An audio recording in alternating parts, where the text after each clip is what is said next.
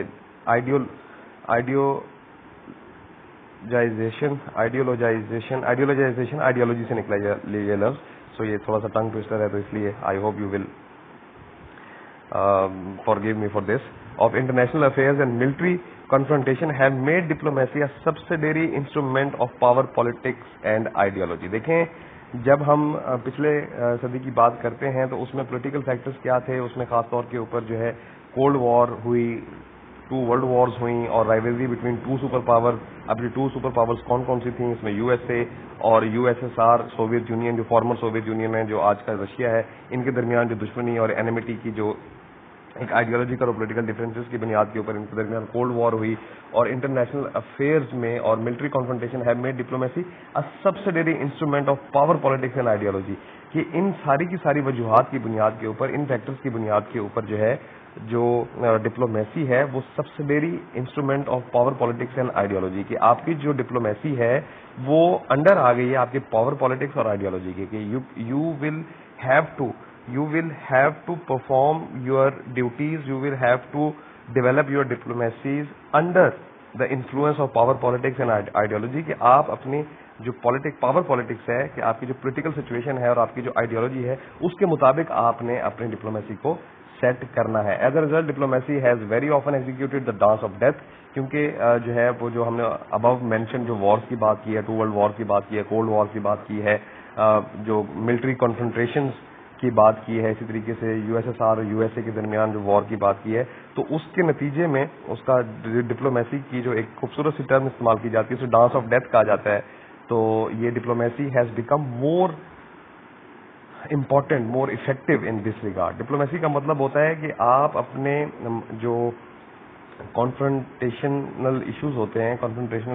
ہیں, جو آپ کے کانفلکٹ ہوتے ہیں, اس کو نیگوسیشن کے ذریعے, مذاکرات کے ذریعے, گفت و شنید کے ذریعے حل کرتے ہیں. لیکن اس کے باوجود بھی اگر جنگ ہوتی ہے تو then it can be said that diplomacy is the dance of death. The end of the cold war has radically change international political scene. ظاہر سی بات ہے جی, کولڈ وار کے بعد جو ہے جو سب سے بڑا جو ریڈیکل چینج آیا ہے انٹرنیشنل پولیٹیکل سین میں وہ کیا ہے کہ before the end of the cold war there were 2 super powers. The world was being divided into 2 blocks, the capitalist bloc and the communist bloc. Of course, capitalist bloc was being headed by USA and communist bloc was being headed by USSR, which was called Soviet Union as well. But after the end of Cold War, after the disintegration of USSR becoming Russia, so the world political or the global international political scene has been changed dramatically. Now there is only a single superpower which can also be considered as a unipolar system in the world. America has become the only superpower. تو اس کی وجہ سے جو ہے بہت ساری چیزیں جو ہے وہ چینج ہوئی ہیں. اور کولڈ وار کے اینڈ ہونے کے بعد, 2 بلاک سسٹم ختم ہونے کے بعد, یونیپولر سسٹم ایمرج ہونے کے بعد, امریکہ کے واحد سپر پاور بننے کے بعد جو ہے اس کا جو اثر ہے پولیٹیکل سین کا جو چینج ہونے کا وہ آپ کی فارن پالیسی اور ڈپلومیسی پر بھی واضح نظر آتا ہے. آج کل ہم سویلائزیشنل پیراڈائم کی بات کرتے ہیں which affects not only the major units of the world polities جسے ہم اسٹیٹس کہتے ہیں, but which also brings new actors into forefront of international relation. دیکھیں جب ہم سنگل سپر پاور کی بات کرتے ہیں, یونیپولر سسٹم کی بات کرتے ہیں کہ دنیا میں صرف ایک ہی سپر پاور ہے, تو اس کا نتیجہ کیا ہوا ہے کہ اسٹیٹس کی جو پالیٹکس ہیں جو کہ انٹرنیشنل ریلیشنز میں in the study of international relations states are to be considered. In fact, states are the actual actors on the basis of which international relations is running forward. جس کی بنیاد کے اوپر جو ہے انٹرنیشنل ریلیشن چل رہا ہے, ان کی جو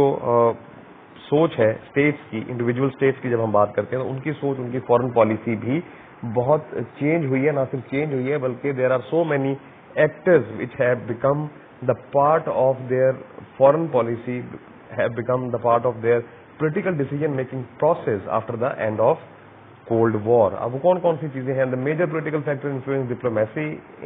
is the relative decline of the role of national government. دیکھیں جب ہم بات کرتے ہیں نا کہ there are so many factors which have been emerged, which have become the part of the national government. national government سے مراد جہاں پر اسٹیٹ ہے, تو اس کی وجہ سے جو اسٹیٹ کی جو اتھارٹی ہے وہ تھوڑی ویک ہوئی ہے. اس کی وجہ یہ ہے کہ today governments are facing steam competition from other actors. پہلے اسٹیٹ کیا ہوتی تھی؟ پہلے اسٹیٹ اپنے آٹونومس جو ہے وہ ڈیسیجن میکنگ اتھارٹی اس کے پاس تھی, لیکن اب جو ملٹیپل فیکٹرز ہیں وہ اسٹیٹ کو فورن پالیسی بنانے میں بھی اپنا انفلوئنس رکھتے ہیں اور انفلوئنس کرتے ہیں. اب اس میں جو نیشنل گورنمنٹس کا یعنی کہ ریاست کی جو حکومت ہے اس کا رول جو ہے وہ کافی کم ہو گیا ہے, کیونکہ none of the states in the world can take its decisions independently. جو sovereignty کا concept ہے وہ تھوڑا چیلنج ہوا ہے, اور sovereignty کا concept جو ہے اس میں ڈینٹ پڑا ہے. اس میں there are so many factors. وہ کون کون سے ایکٹرز اور فیکٹرز ہیں جس کی بنیاد کے اوپر اسٹیٹ کو اور جو نیشنل گورنمنٹس ہوتی ہیں جن کو جو ہے ان فیکٹرز اور ان ایکٹرز کو جو ہے وہ سامنے رکھنا ضروری ہے, ان کی سے لینا ضروری ہوتا ہے. اس میں پرائیویٹ سیکٹر ہے, اس میں ریلیجیس گروپس ہیں, اس میں امیگرینٹس ہیں, اس میں میڈیا ہے, and other entities of the civil society are demanding from the government that their interest be taken into consideration and that they have a say in making and implementation foreign policy. وہی بات آ گئی کہ یہ جو آپ کے religious groups ہیں, جو امیگرینٹس ہیں, جو پرائیویٹ سیکٹر ہے, جو سول سوسائٹی ہے, یہ سارے کے سارے جو ہے وہ اپنی نیشنل گورنمنٹس کو, اپنی اسٹیٹ کو اس انفلوئنس کرنے کی طاقت رکھتے ہیں, اہلیت رکھتے ہیں کہ فارن پالیسی بناتے وقت ان کے انٹرسٹ کو بھی مد نظر رکھا جائے, جو کہ کولڈ وار سے پہلے ایسا نہیں تھا. تو اب کیونکہ اسٹیٹ سسٹم جو ہے وہ فرجائل ہے, وہ ویک ہے, national governments can not make their decisions by themselves alone, وہ اکیلے طور کے اوپر اپنا ڈیسیجن میک نہیں کر سکتی. تو فارن پالیسی میں بھی نیشنل پالیسیز سے لے کر فارن پالیسیز تک یہ جو آپ کے ریلیجیس گروپس ہیں, میڈیا ہے, سول سوسائٹی ہے, پرائیویٹ سیکٹر ہے, این جی اوز ہیں, امیگرینٹس ہیں, یہ سارے جو گروپس ہیں, ڈفرینٹ جو فیکٹرز جن کو ہم فیکٹرز کہتے ہیں, یہ نہ صرف ایک دوسرے کے ساتھ جڑے ہوئے ہیں, اسٹیٹ کے ساتھ تو ان کا تعلق ہے سو ہے, نہ صرف یہ آپس میں جڑے ہوئے ہیں بلکہ یہ مل کر اسٹیٹ کو, اسٹیٹ کی پالیسیز کو, اسٹیٹ کی نیشنل پالیسیز کو اور فارن پالیسی میکنگ پروسیس کو بھی جو ہے یہ انفلوئنس کا, اگر ڈسٹرب نہیں کرتے تو ایٹ لیسٹ انفلوئنس ضرور کرتے ہیں, اس پہ اپنا اثر رکھتے ہیں. لوگ جو ہیں وہ فریلی ٹریول کرنا چاہتے ہیں, they want to do their businesses abroad away from their country. So in this regard there are so many non-political organizations, non-governmental organizations who have demanded from the states. یہ cold war کے بعد ایک phenomena شروع ہوا کہ پوری دنیا میں جو ہے جو ڈفرینٹ کنٹریز ہیں, فار ایگزامپل اگر آپ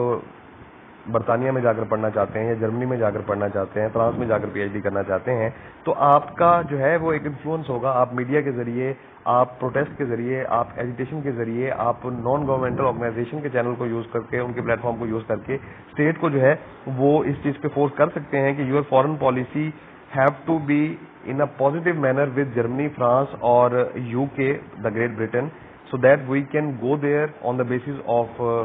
for the sake of tourism, for the sake of getting higher education, for the sake of cultural exchange. تو یہ سارے فیکٹر جو ہیں وہ اسٹیٹ کی فارن پالیسی کو انفلوئنس کرتے ہیں. اب اس میں جو موسٹ ایکٹیو انٹروڈرز ہیں, انٹروڈرز کا مطلب ہوتا ہے دخل اندازی دینے والے, دخل انداز ہونے والے یا شامل ہونے والے into modern diplomacy from outside or non governmental organization. اب جو این جی اوز ہیں, these are the most active. Intruders, یہ جو انویڈرز ہیں, انٹروڈرز ہیں جو کہ گورنمنٹ کی فارن پالیسی کو, نیشنل اسٹیٹ کی یا نیشنل گورنمنٹس کی یا اسٹیٹ کی فارن پالیسی کو انفلوئنس کرتے ہیں. This is a particular well seen form of U N view point کہ یو این جو یونائٹڈ نیشنز آرگنائزیشنز ہیں ان کے مطابق بھی جو ہے جو این جی اوز ہیں یہ خاص طور کے اوپر اسٹیٹ کی فارن پالیسی کو, اب دیکھیں ہم بات کریں ڈپلومیسی کی, ڈپلومیسی کے لیے فارن پالیسی کا ہونا ظاہر ہے ضروری ہے, کیونکہ اصل چیز تو فارن پالیسی ہے جس کو اپلیکیبل بنانے کے لیے, جس کو امپلیمنٹ کرنے کے لیے, جس کے اوپر اپنے گولز اینڈ آبجیکٹیوز اور نیشنل انٹرسٹ کو سیکیور کرنے کے لیے ہم diplomacy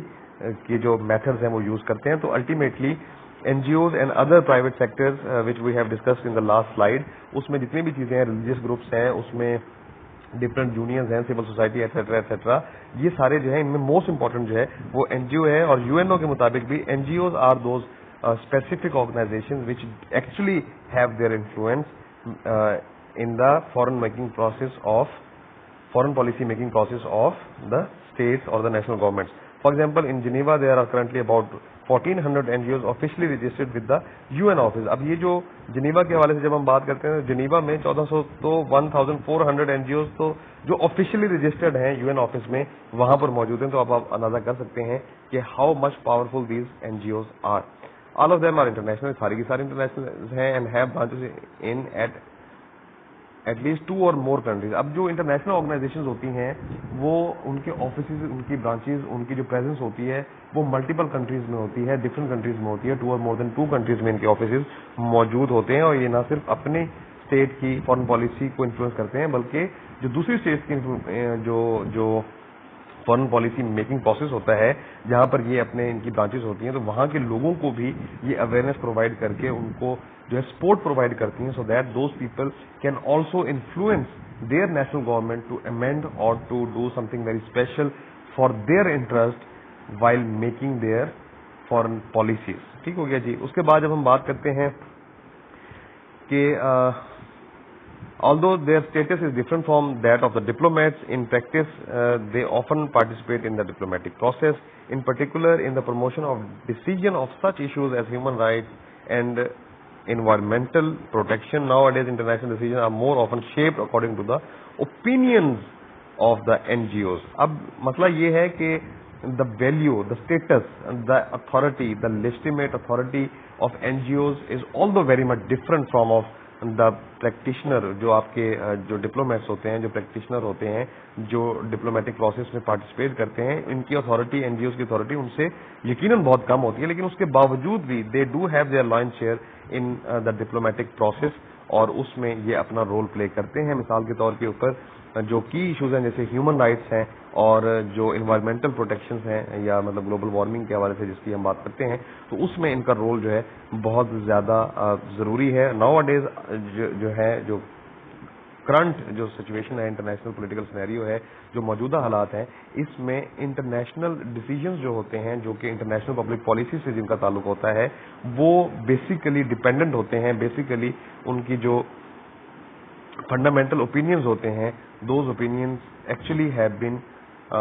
from N G Os کے ان کے ڈیسیجن, این جی اوز جو ان کو ریکمنڈیشن دیتی ہیں یا این جی اوز کی طرف سے جو اوپینینز آتے ہیں اس کی بنیاد کے اوپر انٹرنیشنل پبلک پالیسیز کے ڈیسیجنس کو ٹیک اپ کیا جاتا ہے, فائنلائز کیا جاتا ہے. Curiously, not only NGOs but legislative branches of the state themselves are contributing to the diplomatic process. The parliamentarians of the world have successfully set up a structure of global and regional interaction and are now claiming a role in diplomatic meetings, which was traditionally reserved for the executive branch. اب کیا ہو گیا, N G Os کے علاوہ جو آپ کی legislative branches ہیں پوری دنیا میں, جو آپ کے پارلیمنٹیرینز ہیں, جو آپ کے ممبر نیشنل اسمبلیز ہوتے ہیں, وہ بھی اس طرح کا اسٹرکچر جو ہے وہ ڈیولپ کر چکے ہیں جس میں they want to have their say, they want to have their authority to such an extent so that they have to attend, they want to give their opinions in diplomatic meetings. کہ جو آپ کے parliamentarians ہوتے ہیں پوری دنیا میں, یہ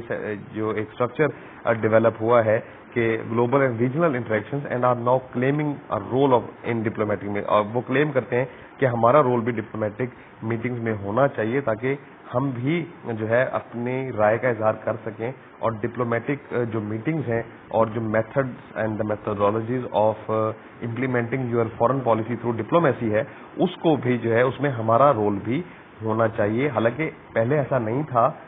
ایون کولڈ وار سے پہلے یا اس سے پہلے ایسا کوئی ٹریڈیشنلی ایسا کوئی رول نہیں ہوا کرتا تھا، بلکہ یہ جو ڈپلومیٹک میٹنگز ہوا کرتی تھیں یہ صرف ایگزیکٹو برانچ کے پاس یہ اتھارٹی ہوا کرتی تھی. لیکن اب جو پارلیمنٹیرینز ہیں، جو لیجسلیٹو برانچز ہیں ریاستوں کی یا ملکوں کی، وہ بھی اس میں پارٹیسپیٹ کرنا چاہتی ہیں. اب یہ ہم نے 2 فیکٹر ڈسکس کر لیے کہ پہلا این جی او اپنا رول پلے کرتی ہے ڈپلومیٹک میٹنگز میں، ڈپلومیٹک اوپینینز جو ہیں وہ اپنے اوپینینز دیتے ہیں، اور لارجلی پوری دنیا میں یہ ٹرینڈ ہے کہ جو انٹرنیشنل آرگنائزیشنز جو ڈپلومیٹک اوپینینز اور ڈپلومیٹک میتھڈز جو وہ سفارتی جو طریقہ کار کے بارے میں وہ بات کرتی ہیں، این جی اوز بات کرتی ہیں، اس کو ایکسیپٹ کیا جاتا ہے. Number 2 legislative branches of the state themselves, یہ جو ڈفرنٹ پارلیمنٹیرینز ہوتے ہیں، سینیٹرز ہوتے ہیں، تو وہ بھی اس میں اپنا رول پلے کرتے ہیں. 2 یہ ہو گئے. نیکسٹ کرتے ہیں جی. اس کے بعد ہے an important aspect of degovernmentalization of foreign affairs is the growing involvement in the international interaction of local and provincial authorities. اب اس میں ایک اور چیز، 2 چیزیں ہم ڈسکس کر چکے ہیں. تیسری چیز یہ ہے کہ فارن افیئرز میں کیونکہ we are living in the age of free trade and free economy اور لبرل جو گورنمنٹ ہے، لبرل ڈیموکریسی ہے، اس میں زیادہ زور اس بات پہ دیا جاتا ہے کہ جو اسٹیٹ کی نیشنل گورنمنٹ ہے اس کو فارن افیئر سے جو ہے وہ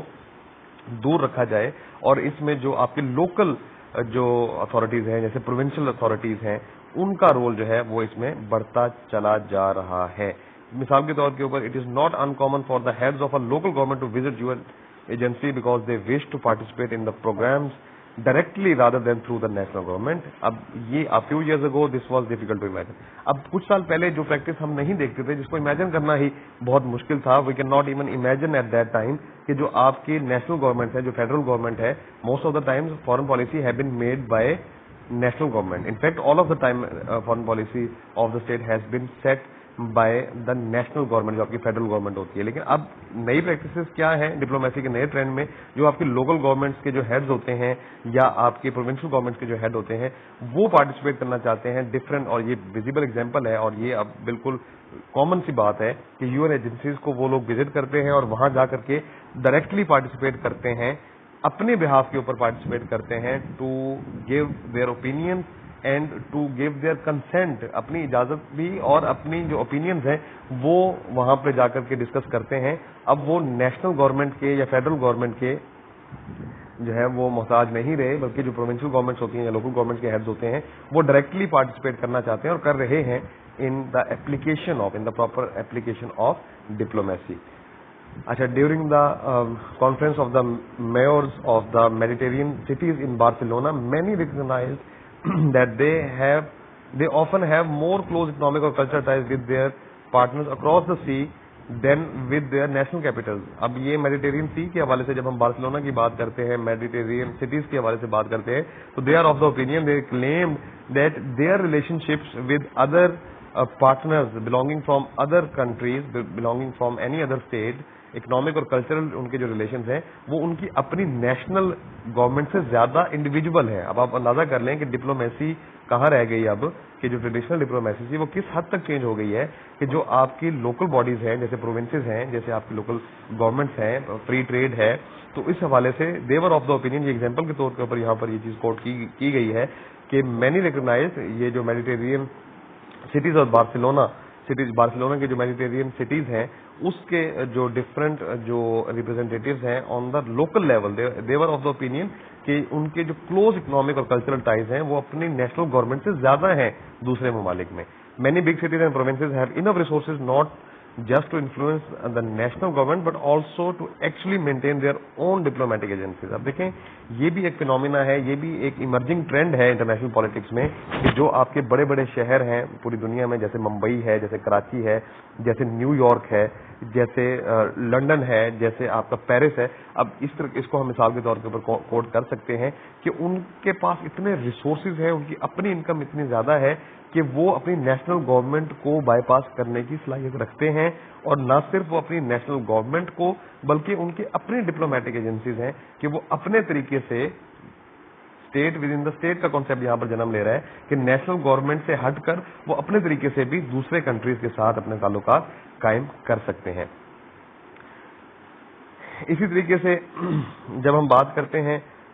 The immediate implication of this development for the diplomatic practitioners is that now, in addition to their colleagues representing formally recognized state, they also have to deal with numerous other non-state counterparts who conduct their own foreign policy. وہ پھر نہ صرف وہ دوسری ریاستوں کے ساتھ بلکہ جو ان کے فورن پالیسی میکرز ہوتے ہیں دوسرے کنٹریز کے ساتھ، ان کے ساتھ بھی ان کا انٹریکشن ہوتا ہے. اور اس سے کیا ہوتا ہے کہ دونوں اسٹیٹس کے درمیان یہ جو نان اسٹیٹ ایکٹرز ہوتے ہیں، دونوں اسٹیٹس کے درمیان یہ جو نان آفیشیل لوگ ہوتے ہیں، جو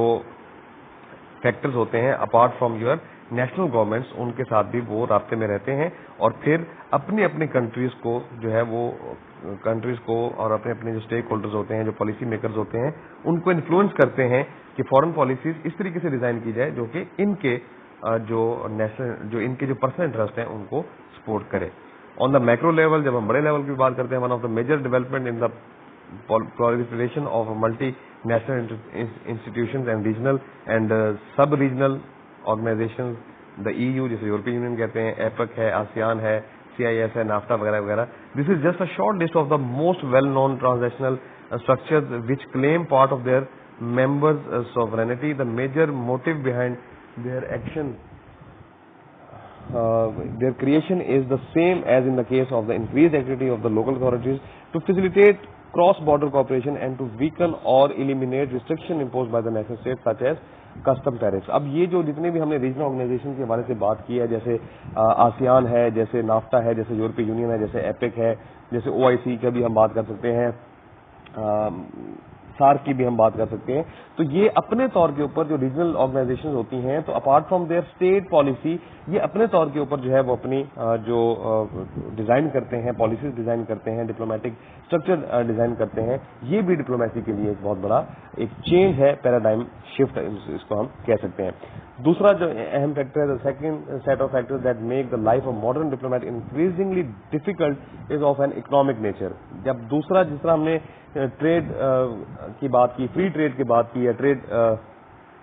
ریلیشنز کی بات کی، جس طرح ہم لبرل ٹریڈ کی بات کرتے ہیں یا فری ٹریڈ کی بات کرتے ہیں، اس کی وجہ سے بھی ڈپلومیٹ کے لیے بہت زیادہ پرابلم. کیونکہ ڈپلومیٹ، آپ اس بات کو سمجھیں کہ ڈپلومیٹ آر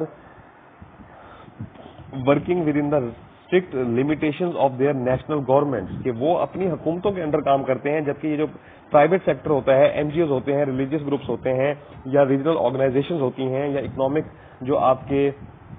ڈفرینٹ جو کوآپریٹو گروپس ہوتے ہیں، یہ اسٹیٹ کے اندر کام نہیں کرتے، یہ پرائیویٹ ان نیچر ہوتے ہیں، یہ اپنی مرضی سے اپنے تعلقات جو ہے کراس بارڈر ریلیشن شپس کو ڈیولپ کرتے ہیں. اچھا، اس میں کیا ہے، economic diplomacy is gradually taking over the traditional politics oriented diplomacy, کہ یہ جو آپ کی اکنامک ڈپلومیسی ہے، فری ٹریڈ ہے، کہ لوگ اپنے بزنسز جو ہیں وہ دوسرے کنٹریز میں جو ہے وہ